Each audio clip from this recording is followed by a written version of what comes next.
آپ دیکھیے عموماً دیکھا گیا ہے کہ ہم دوسروں کے معاملے میں زیادہ دقت کرتے ہیں. ایسے ہی ہے چونکہ آنکھیں ہم نے گاڑی ہوئی ہیں سامنے, آنکھوں کا فوکس ہی ایسا ہے کہ ہم اپنی طرف نہیں دیکھ سکتے آئینے کے بغیر. اور یہ ساری دعائیں جو ہیں یہ وہ آئینہ ہے میرے عزیز کہ جو ہماری ذات کے عیب, ہمارے نقائص, ہماری کمزوریاں, وہ مظالم جو ہم اپنے نفس کے ساتھ کرتے ہیں وہ ہمیں دکھاتے ہیں, اور گناہوں کے اس دلدل سے نکلنے کا طریقہ اور سلیقہ ہمیں سکھاتے ہیں. تو آنکھوں کی دید جو ہے وہ ہمارے سامنے کی طرف ہوتی ہے, جس طرح گاڑی کی ہیڈ لائٹ سامنے کی طرف ہوتی ہیں.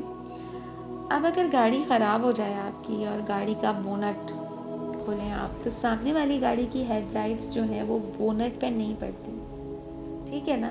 اس کے لیے آپ کو الگ سے ٹارچ لگانا پڑتی ہے, کیونکہ یہ ہیڈ لائٹس گاڑی کو خود کو دیکھنے کے کام نہیں آتی, فقط دوسروں کو دیکھنے کے کام آتی ہیں کہ راستے میں کوئی بندہ بشر, کوئی گاڑی, کوئی بائک یا کوئی جانور نہ آ جائے.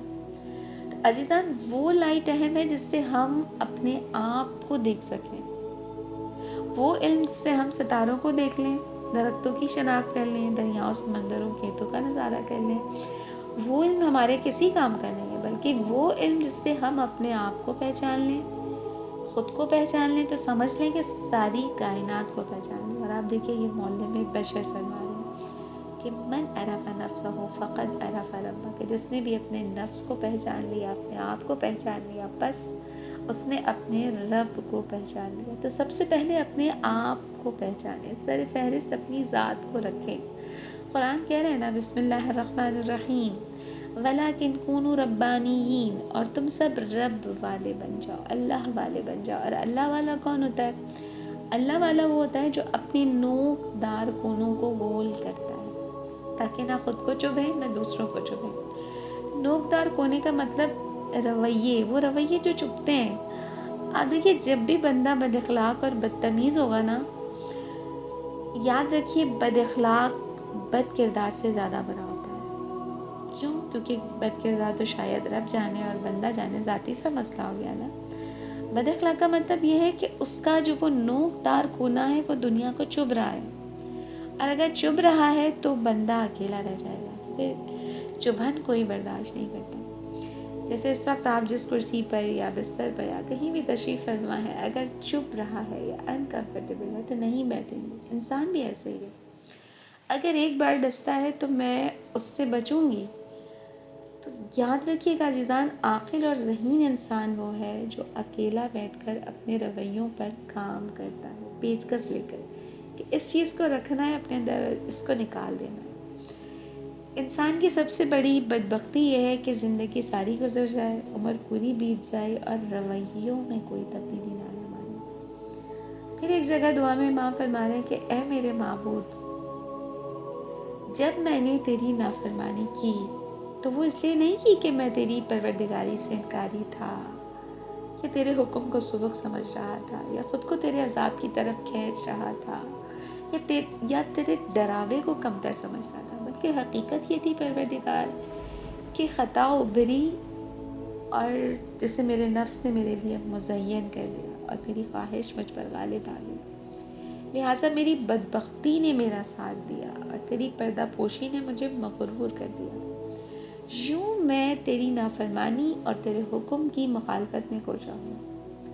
بس اب مجھے تیرے عذاب سے کون رہائی دے گا؟ کل کو مجھے دشمنوں کے ہاتھ سے کون چھڑائے گا؟ اور اگر تو نے اپنی رسی مجھ سے کاٹ دی تو پھر میں کس کی رسی کو تھاموں گا؟ پھر ایک اور جگہ دعا میں ماں فرما رہے کہ پروردگار اگر مجھے سزا ملنے کا خوف ہوتا تو ضرور گناہ سے دور رہتا, لیکن اس کی وجہ یہ نہیں ہے کہ تو دیکھنے والوں میں کمتر اور جاننے والوں میں کم رتبہ ہے معاذ اللہ, بلکہ اس کی وجہ یہ ہے پروردگار کہ تو بہترین پردہ پوش ہے, ستار العیوب, غفار الذنوب, علام الغیوب. پھر ایک اور جگہ امام فرماتے ہیں یا رب خیر الساترین, اے پروردگار تو بہترین پردہ پوش ہے, اتنا کہ تستر الذنب بکرمک, تو اپنے کرم سے گناہوں کو ڈھانپ لیتا ہے, وتؤخر العقوبۃ بحلمک, اپنے علم سے اپنی نرخوئی سے سزا میں تاخیر کرتا ہے. فلک الحمد, بس حمد ہے تیرے لیے، فلک الحمد. کیوں؟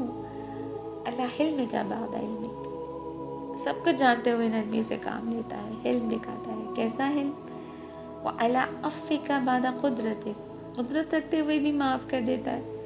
پھر دیکھیے اتنے خوبصورت جملے جو فقط بندے خدا، عبد خدا کی زبان سے جاری ہو سکتے ہیں. فرماتے ہیں امام پروردگار یہ جو تیری نرم روی ہے نا میرے ساتھ، اس نے مجھے تیری نافرمانی پر آمادہ کر دیا ہے. اور یہ جو تو نے میری پردہ پوشی کی ہے نا، یہ مجھ میں حیا کی کمی کا موجب بنی ہے. شاید یہی وجہ ہے کہ تیری وسیع تر رحمت کے باعث تیرے حرام کیے ہوئے کاموں میں جلدی کرتا ہوں.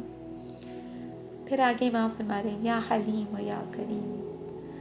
اب دیکھیے یہ دو صفات اللہ تبارک و تعالیٰ کے اسماء الحسنیٰ میں سے ہیں. ان صفات کو تھوڑا سا کھولنا چاہوں گی کہ حلم جو ہے وہ بہت عالی صفات میں سے ہے کہ جو اگر انسان کی شخصیت کے اندر پیدا ہو جائے تو بہت عظمت عطا کرتی ہے انسان کو. اور یہ وہ صفت ہے جو اللہ تبارک و تعالیٰ نے قرآن کریم میں انبیاء کے لیے ذکر فرمائی ہے، اپنے رسول کے لیے ذکر فرمائی ہے.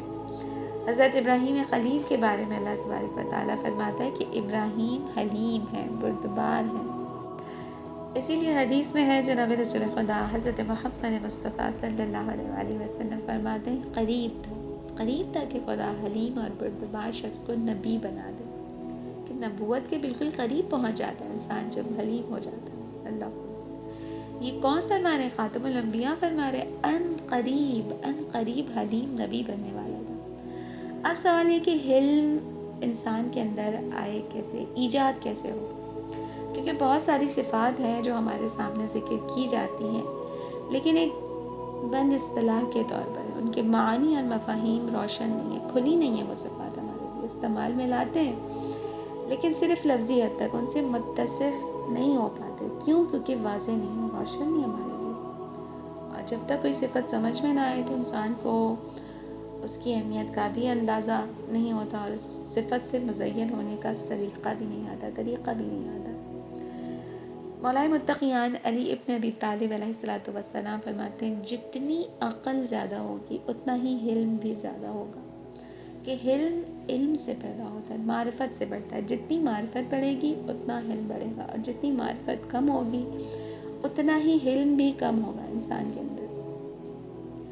پھر آگے دعا میں امام فرماتے ہیں یا حی یا قیوم یا غافر الذنب یا قابل التوب، اے محبوب، اے مہربان، اے زندہ، اے نگہبان، اے معاف کرنے والے، اے توبہ کے قبول کرنے والے. اس ماہ مبارک کے رمضان میں ہماری توبہ کو اپنی بارگاہ میں قبول فرما. ربنا تقبل منا انک انت السمیع العلیم وآخر دعوانا ان الحمد للہ رب العالمین. والسلام علیکم ورحمۃ اللہ وبرکاتہ.